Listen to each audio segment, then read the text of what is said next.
Bismillah. Assalamualaikum warahmatullahi wabarakatuh. Alhamdulillah, segala puji bagi Allah yang telah memberikan kita nikmat kesehatan, nikmat keimanan, sehingga kita masih bisa mengikuti materi pembelajaran daring seperti biasanya. Nah, apa kabar anak-anak ustazah sekalian? Semoga anak-anak ustazah semua masih dalam keadaan sehat walafiat. Jadi masih bisa mengikuti materi ini. Nah, sedikit mereview yang minggu lalu. Kita masih membahas tentang pewarisan sifat pada makhluk hidup. Ustazah harap kalian semua menonton video yang minggu lalu. Jadi kalau kalian kalau misalnya minggu lalu kalian tidak memperhatikan video ini, kemungkinan agak susah untuk melanjutkan video yang selanjutnya. Jadi Ustazah harap minggu lalu videonya sudah ditonton dengan baik ya nak. Kalaupun nanti kalian belum tonton, kalian bisa cek di playlist channel 6 Ulunuha channel 06 itu kan. Kamu cari itu yang IPA kelas 9 yang minggu lalu. Jadi kalian bisa buka videonya melalui itu sehingga kalian masih bisa mengikuti pembelajaran. Jadi nyambung kita ya nak kalau misalnya belajarnya. Minggu lalu kita udah belajar tentang kromosom, gen, kemudian kita udah tahu tentang apa itu kromosom, kemudian kita udah tahu kalau kromosom itu terbagi menjadi dua, ada autosom, ada gonosom. Kalau autosom adalah kromosom tubuh, sedangkan autosom adalah kromosom kelamin ya. Jadi di gonosom inilah yang menentukan apakah kamu laki-laki atau perempuan, atau keturunannya laki-laki atau perempuan. Kemudian kita juga bahas tentang dominan, resesif, dan intermediate. Dominan adalah sifat yang muncul pada keturunan dari salah satu induk dengan mengalahkan sifat pasangannya. Kayak kemarin udah pernah saya jelaskan, contohnya dalam satu keluarga, misalnya ayahnya berambut keriting, sedangkan ibunya berambut lurus. Kemudian ayah dan ibu ini mempunyai 4 orang anak misalnya. Ketiga orang anaknya rambutnya keriting, maka kan turun dari ayahnya kan, maka ayah disebut dengan dominan karena sifat dari ayah muncul di anak-anaknya, ya kan? Ini disebut dengan dominan dan mengalahkan sifat dari pasangannya. Kalau pasangannya tadi lurus, ayahnya keriting, lebih banyak anak yang keriting, maka dominan si ayah. Sedangkan si ibu adalah resesif. Apa itu resesif? Resesif adalah sifat yang tidak muncul atau tersembunyi pada keturunannya karena dikalahkan atau ditutupi oleh sifat pasangannya. Inilah disebut dengan dominan atau resesif. Nah, contoh seperti ini kemarin, tanaman berbunga ungu disilangkan dengan tanaman berbunga putih. Kemudian dihasilkan anaknya dia bunga berwarna ungu. Berarti si induk yang ungu ini disebut dengan dominan karena anaknya karena anaknya mendapatkan pewarisan sifat dari yang ungu ini, sehingga yang ungu disebut dengan dominan dan yang putih disebut dengan resesif. Nah, kalau intermediate apa itu? Nah, intermediate ini dia kalau misalnya terjadi persilangan tetapi keturunannya merupakan campuran dari kedua induknya. Contohnya, bunga berwarna merah disilangkan dengan bunga berwarna putih. Nah, dihasilkan bunga berwarna merah muda. Nah, warna merah muda ini adalah campuran dari warna merah dan putih, ya kan? Campuran dari kedua induknya. Maka disebut dengan intermediate atau campuran. Nah, kemudian kita belajar tentang genotip. Apa itu genotip? Nah, untuk mempermudah mempelajari persilangan, gen yang berperan dalam penentuan sifat diberi simbol huruf. Gen yang bersifat dominan dinyatakan dengan huruf kapital. Misalnya, gen yang menentukan sifat batang tinggi. Batang tinggi kita yang tentukan hurufnya apa? Hurufnya misalnya T. Tapi kalau dia dominan, maka T-nya harus huruf kapital, T besar. Sedangkan kalau dia bersifat resesif, itu dia kebalikan dari dominan. Kalau tadi dominan dia T besar, maka yang resesif dia T kecil, hurufnya kecil. Ingat ya nak, dominan dia ditandai dengan huruf kapital, sedangkan resesif dia ditandai dengan huruf kecil. Jadi sperma dan ovum ini menyumbangkan separuh atau seperangkat dari kromosomnya, maka dia disebut dengan haploid. Yang ovum juga begitu. Nah, nanti ketika terjadi peluburan sperma dan ovum akan menghasilkan zigot. Zigot ini dia sudah bersifat diploid. Dia dapat separuh dari yang induk jantan dan separuh lagi dari induk betina, sehingga bersifat diploid. Dia 2N disebut di sini kan. Nah, oleh karena itu individu yang memiliki sifat diploid atau 2N dinyatakan dengan 2 huruf. Nah, misalnya kayak tadi kan, batang tinggi, kita tahu dominan dia kan, dominan berarti kan T besar, berarti kita buat T-nya 2 kali, karena kan diploid, kita buat T-nya 2 kali, T besar, T besar. T besar ini simbol untuk tumbuhan berbatang tinggi. Apa gametnya? Gametnya yaitu T besar dan T besar. Sedangkan kalau dia yang resesif, kita buat simbolnya T kecil. Dia tumbuhan yang berbatang pendek. Gametnya apa? T kecil dan T kecil. Gitu ya kira-kira ya nak. Nah, apa itu genotip? Genotip adalah susunan atau komposisi gen yang menentukan sifat suatu induk. Biasanya kalau genotip itu ditandai dengan huruf. Misalnya kayak tadi, T besar, genotipnya T besar. Itu namanya genotip ya. Genotipnya adalah T besar. Apa itu genotip? Anggota genotip adalah sepasang gen. Jadi gennya itu ada 2. Dia dilambangkan dengan huruf T besar. Ada juga T besar, T kecil. Atau T kecil. Atau M besar, atau M besar, M kecil, atau juga M kecil. Nah, ini sepasang gen yang terletak pada posisi yang sama pada pasangan kromosom disebut dengan alel. Sepasang gen yang terletak pada posisi yang sama pada pasangan kromosom disebut dengan alel. Ya, kemudian apa itu genotip? Tadi udah ya, genotip tadi adalah susunan dari komposisi gen yang menentukan sifat suatu induk dan ditandai dengan huruf. Nah, genotip yang memiliki pasangan kedua alel atau gen-gen yang sama disebut dengan homozigot. Ada homozigot dominan, ada homozigot resesif. Kalau dia homozigot dominan, dia individunya bergenotip, dia sama, simbolnya kapital dua-dua. Misalnya T besar. Tadi untuk batang tinggi misalnya kan, T besar. Dua-duanya huruf besar kan nak? Nah, karena dua-duanya huruf besar, maka disebut dengan dominan atau disebut dengan homozigot dominan. Homozigot dominan karena T besar dua-dua. Sedangkan yang ini misalnya untuk genotip rasa manis misalnya, kita simbolkan dengan M besar. Karena M besar 2 kali ini, maka disebut dengan homozigot dominan. Begitu dengan L besar atau A besar, B besar gitu kan. Pokoknya dia kalau dia 2 hurufnya terus dia sama-sama huruf kapital, maka disebut dengan homozigot dominan. Nah, kebalikannya kalau homozigot resesif, bila individunya bergenotip huruf kecil dua-duanya. T kecil ini untuk dia batang pendek misalnya kan, T kecil. M kecil untuk rasa asam misalnya. Nah, dua-duanya kan hurufnya kan huruf kecil, T kecil, maka disebut dengan homozigot resesif.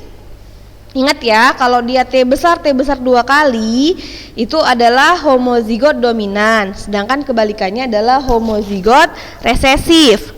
Nah, genotip yang memiliki pasangan alel yang berbeda atau gen-gennya tidak sama disebut dengan heterozigot. Contohnya, T besar T kecil, beda kan nak? Yang satu T-nya besar, yang satu T-nya kecil. T besar T kecil, maka ini disebut dengan heterozigot dominan atau heterozigot aja ya. heterozigot. Kenapa disebut heterozigot? Karena yang satu T besar, satu lagi T kecil. Yang satu M besar, satu lagi M kecil. L besar, L kecil. Nah, disebut dengan heterozigot. Kalau sama homo, kalau berbeda hetero. Paham nak? Kira-kira nak? Terlalu cepat nggak ya? Mudah-mudahan nggak ya nak? Kalau sama dia homo, kalau berbeda dia heterozigot. Nah, itu untuk apa tadi? Genotip. Sekarang fenotip. Apa itu fenotip? Fenotip adalah sifat-sifat yang tampak atau merupakan bentuk luar yang dapat diamati secara langsung. Nah, disebut dengan fenotip. Fenotip tidak diberi simbol, tetapi ditulis sesuai penampakannya. Misalnya, batang tinggi, itu fenotip namanya. Batang tinggi, fenotip namanya. Kalau tadi kan genotip kan dia hurufnya T besar, T besar. Kalau dia fenotipnya, itu dia kita tulis kita tulis penampakannya. Apa penampakannya? Batang tinggi. Atau misalnya keriting. Itu fenotipnya apa? Keriting. Misalnya kita buat itu fenotipnya, keriting itu fenotip. Tapi kalau genotipnya apa? K besar gitu ya. K besar. Ini disebut dengan genotip. Bisa nggak dibedakan genotip dengan fenotip? Ulang ya sekali lagi ya. Kalau genotip dia itu simbolnya ditandai dengan huruf. Kalau fenotip sifatnya itu kita tulis dia langsung, kita amati bentuknya langsung, kita tulis. Misalnya tadi keriting ini disebut dengan fenotip. Sedangkan genotipnya apa? Kita buat simbolnya K besar atau K besar K kecil. Itu keriting namanya. Ya nak? Nah, warna bunga merah disebut dengan fenotip. Rasa buah manis disebut dengan fenotip. Warna bulu coklat, warna mata biru, ini disebut dengan fenotip. Tanaman berbatang tinggi, fenotipnya ditulis batang tinggi, dan genotipnya ditulis T besar atau T besar T kecil. Bila T besarnya kalau dia T besar T kecil, tetap kita bilang dia batang tinggi, walaupun dia kan di situ ada T kecil ya nak. Karena ada T besar, maka dia bersifat dominan. Kalau dia tinggi berarti tinggi kita buat, kecuali dia T kecil. Kalau T kecil disebut dengan lurus misalnya, pendek misalnya, gitu ya nak. Mudah-mudahan paham. Nah, kemudian masuk kita ke percobaan Mendel.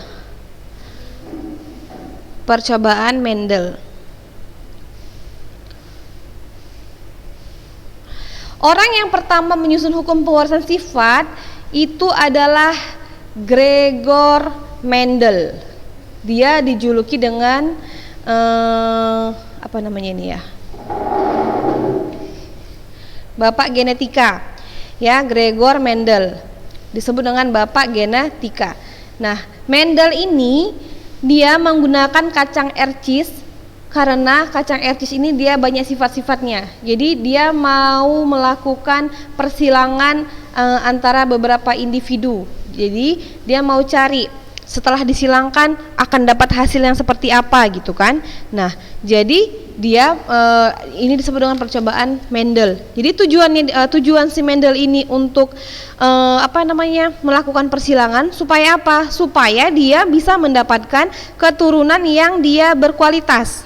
Jadi dia menyilangkan beberapa tumbuhan misalnya, tapi dia dalam percobaannya dia menggunakan kacang ercis. Kenapa kacang ercis? Karena dia memiliki pasangan yang sifatnya kontras, kemudian dapat melakukan penyerbukan sendiri tanpa dibantu oleh yang lain kan, dapat melakukan penyerbukan sendiri, kemudian mudah dilakukan penyerbukan silang juga.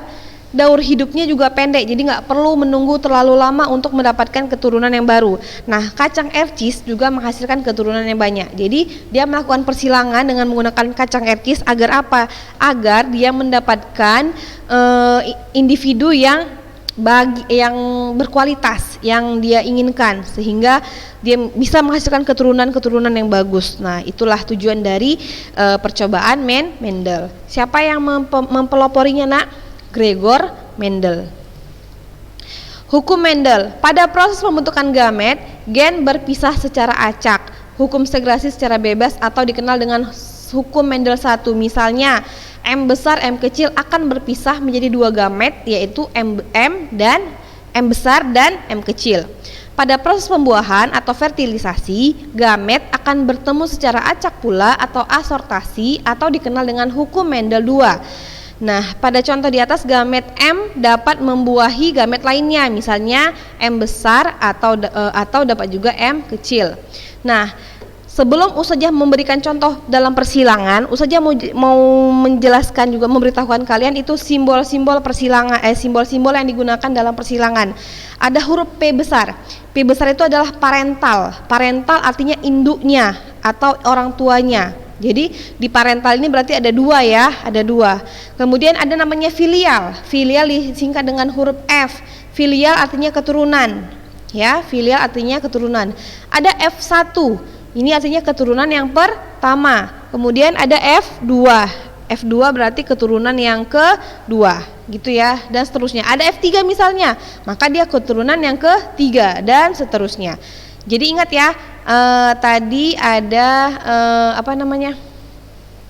dalam persilangan ada simbol-simbol P.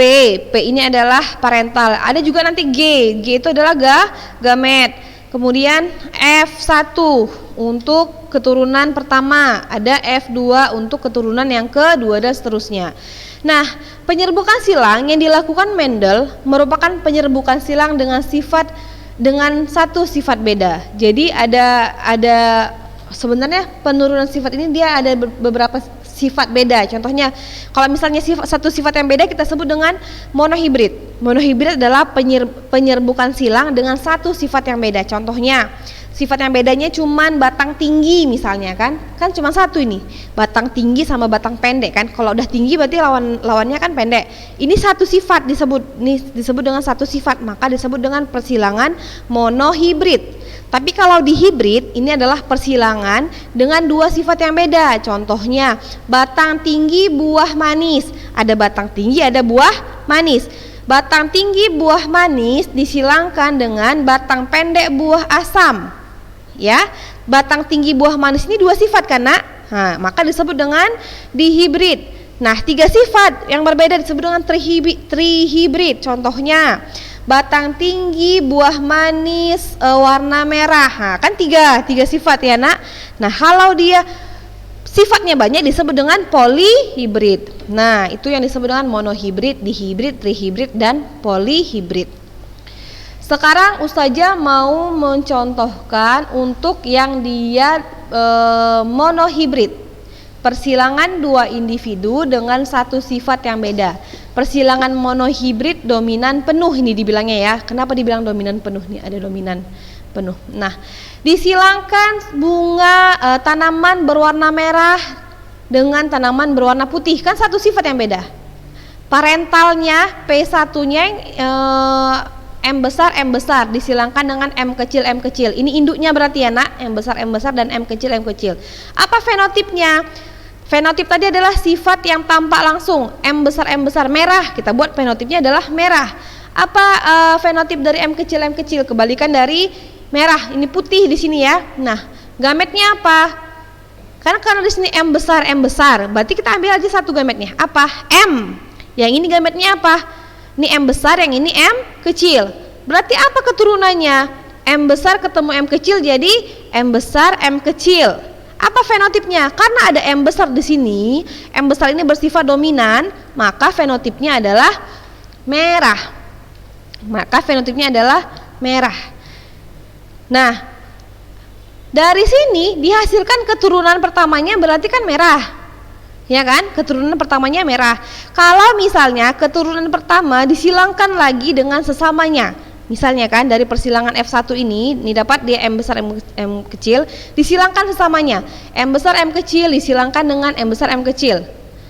Apa fenotipnya? Ini fenotipnya merah. Berarti kan dia heterozigot dominan. Heterozigot ya, satu besar satu kecil. Merah. Yang ini M besar M kecil juga merah. Fenotipnya merah dan merah. Apa gametnya? Kita ambil satu-satu. Ini karena dia yang pertama tadi M besar kan sama. Kita ambil satu aja gametnya. Nah, karena ini dia berbeda, M besar M kecil, kita ambil satu. Ini gamet dari sini adalah M besar M kecil. Gamet dari sini adalah M besar M kecil. Kemudian kita lakukan persilangan. M besar ini, ya kan? Disilangkan dengan M besar ini akan menghasilkan M besar. M besar disilangkan dengan M kecil, jadi M besar M kecil. Terus yang ini kita silangkan kemari, hasilnya adalah M besar M kecil. Ini disilangkan ke sini, hasilnya adalah M kecil. Paham gak kira-kira? Ini yang pertama, yang ini kan disilangkan dengan yang ini, M besar. Kemudian yang ini disilangkan dengan yang ini lagi, hasilnya M besar M kecil. Baru yang kecil ini kan, yang sebelahnya M kecil disilangkan dengan M besar. Hasilnya walaupun nanti kan kita ketemunya M kecil M besar, kita tetap buat M besar itu dia pertama karena dia bersifat dominan, kita buat di depan. Jadi M besar M kecil. M kecil ketemu M kecil, hasilnya adalah M kecil. Jadi kemungkinan terjadi kombinasi pada F2 atau keturunan yang kedua adalah M besar. Tadi kan ada 3 tadi kan, Nak? Ada 3, ada 4. Ini dia. Ini berarti keturunan yang dihasilkan F2 ya. F2-nya berarti 1 M besar, M kecil, M kecil. Atau kita bisa buat dengan menggunakan tabel. Kita buat dulu tabelnya. Kayak gini dah, kita buat dulu tabelnya. Kemudian gamet dari jantan misalnya. Apa tadi gamet dari jantan? Gamet dari jantan itu adalah M besar, ini M besar, M kecil, ya kan? Kita buat di sini M besar, M kecil. Kemudian gamet dari betina apa? Sama kan? M besar, M kecil. Kemudian kita silangkan M besar ketemu M besar jadi M besar. M besar ketemu M kecil jadi M besar, M kecil. Kemudian M besar ketemu yang ini yang bawah, M kecil ketemu M besar jadi M besar M kecil. M kecil ketemu M kecil jadi M kecil. Nah, kemudian kita buat fenotipnya. Fenotip untuk M besar ini adalah merah karena dia dominan. Sedangkan yang ini karena ada M besar maka juga bersifat dominan, kita buat juga merah. Kalau yang ini M besar M kecil, walaupun dia dominan heterozigot, tapi karena ada M besar di sini kita buat juga dia merah. Nah, di sini ada M besar, yang ada M kecil, maka disebut dengan fenotipnya adalah putih. Perbandingan fenotip F2 pada persilangan monohibrid dominan penuh adalah merah banding putih. Merahnya ada berapa? 1, 2, 3. Kita buat 3 dibanding 1. Putihnya ada 1 kan? Jadi 3 dibanding 1. Perbandingan genotipnya berarti M besar dibanding M besar M kecil dibanding M kecil. Berarti 1 banding 2 banding 1. Nah, persentase bunga berwarna merah kita buat karena tadi kan dia dihasilkan 4 keturunan.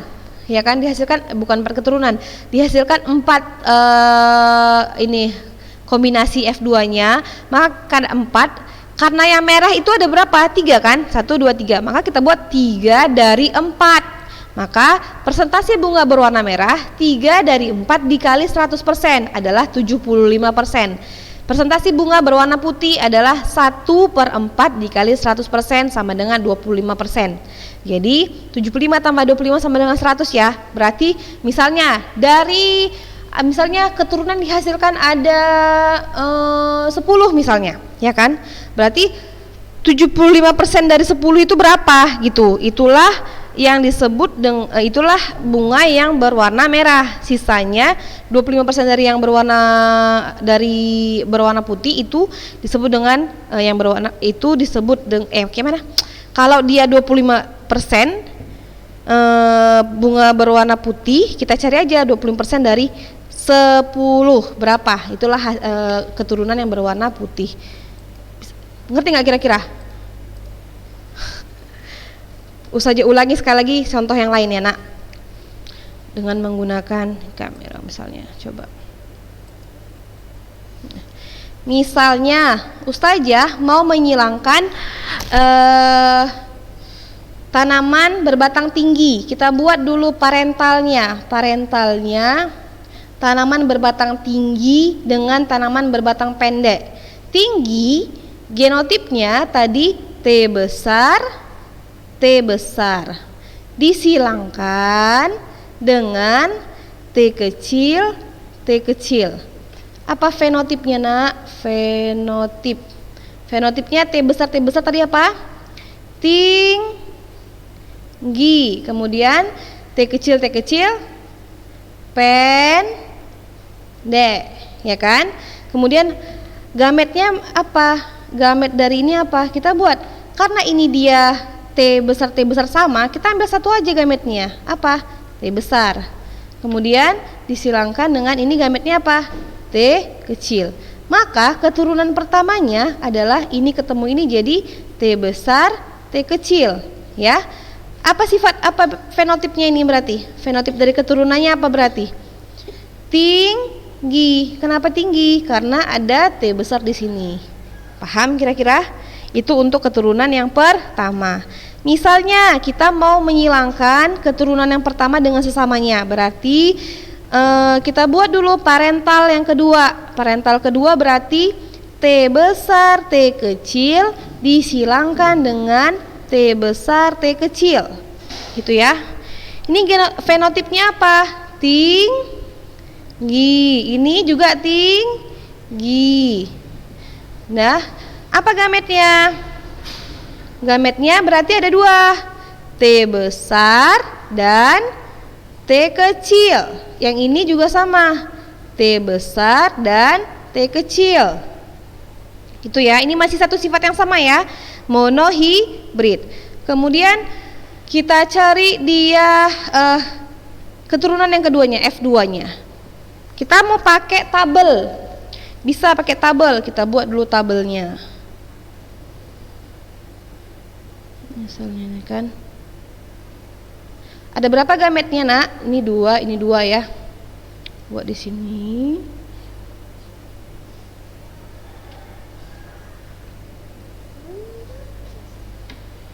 Dah, ini yang jantan, ini yang betina misalnya kan. Kita buat di sini gamet yang jantan M besar apa? T besar dan T kecil. Kemudian yang ini juga T besar dan T kecil.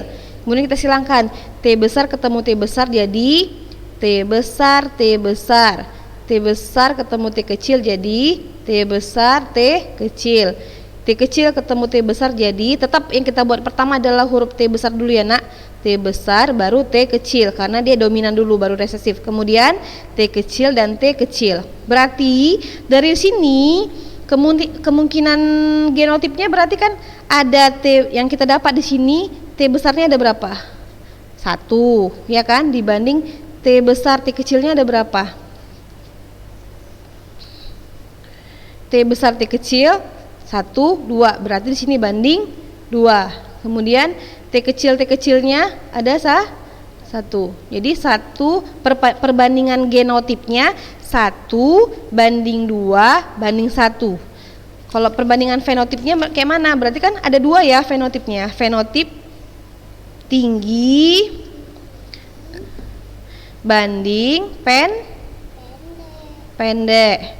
Yang tinggi ada berapa? Ini tinggi. Ini enggak nampak ya sini. Ini tinggi. Ini pendek apa tinggi?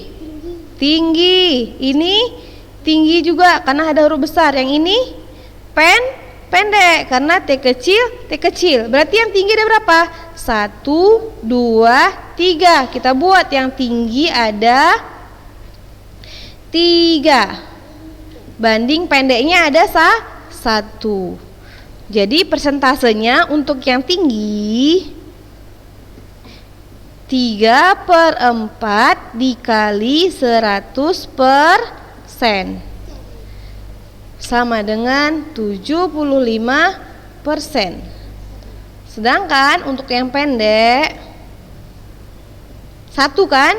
1 dari 4 dikali 100% sama dengan 25%. Nah, gitu ya. Untuk yang sifat sifat monohibrid, satu sifat yang berbeda. Nah, kalau ditanya misalnya dari 10 anaknya, keturunan yang dihasilkan 10. Dari 10 keturunan, berapakah yang dia tinggi? Kita buat kayak gini. 75/100 dikali 10 gitu ya kan. Jadi 0,75 dikali 10 kira-kira berapa? Gitu ya. Iya. Berapa yang dapat atau berapa nanti keturunannya? Dapatlah dia di sini. Kalikan sendiri ya. Kalikan sendiri. Berarti sekitar 7,5 gitu ya. 7,5. Berarti bisa dibilang ada 8 orang, ada 8 keturunan yang dia tinggi, sedangkan sisanya 2 lagi berarti pendek gitu. Inilah untuk dia yang persilangan monohibrid. Nah, Ustazah kayaknya sampai yang ini dulu ya, Ustazah kasih dulu materinya. Jadi untuk yang selanjutnya yang monohibrid dominan penuh, yang untuk yang monohibrid intermediate nanti Ustazah jelaskan lagi. Terus untuk tugasnya nanti Ustazah kirim ke wali kelasnya masing-masing, kemudian akan dibagikan di grup ya. Itu aja mungkin materi yang bisa Ustazah jelaskan hari ini, yaitu mengenai persilangan mengenai persilangan pewarisan sifat. Semoga bermanfaat. Lebih dan kurang Ustazah mohon maaf. Jika ada yang ingin tanyakan silahkan langsung hubungi Ustazah via Japri. Marilah kita tutup pertemuan ini dengan membaca doa kafaratul majelis. Subhanakallahumma bihamdika asyhadu alla ilaha illa anta astaghfiruka wa atubu ilaik. Assalamualaikum warahmatullahi wabarakatuh.